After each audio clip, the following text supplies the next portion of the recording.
لوگ ہمارے یہاں غلطی کرتے ہیں کہ فرض نماز کے بعد فوراً اٹھ کے چلے جاتے ہیں اور بیٹھتے نہیں ہیں، ذکر اذکار نہیں کرتے، جبکہ صحیح بخاری شریف میں حدیث موجود ہے جہاں پہ نبی اکرم صلی اللہ علیہ وسلم نے ارشاد فرمایا ہے کہ جب کوئی شخص فرض نماز پڑھنے کے بعد وہیں پر بیٹھ رہے حالت وضو کے اندر ذکر اذکار کرتے رہے نماز کی جگہ کے اوپر، تو اس کے لیے فرشتے دعائیں کرتے ہیں، فرشتے دعائیں کرتے ہیں کہ یا اللہ اس کے اوپر رحمت فرما،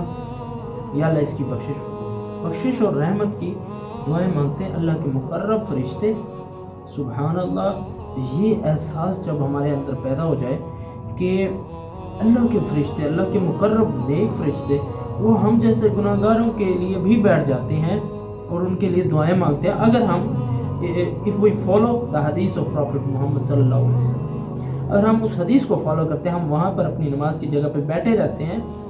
اور ذکر اذکار کرتے ہیں، مسنون دعائیں بہت ساری ہیں، جیسے مسنون دعاؤں میں میں کچھ بتا دیتا ہوں۔ اللہم انت السلام و منک السلام تبارک یا ذا الجلال والاکرام، ربی اعنی علی ذکرک و شکرک و حسن عبادتک، لا الہ الا اللہ وحدہ لا شریک لہ، لہ الملک و لہ الحمد وہو علی کل شیء قدیر۔ اس کے بعد آیت الکرسی پڑھ لیں، اس کے بعد سبحان اللہ 33 دفعہ، 33 دفعہ الحمدللہ اور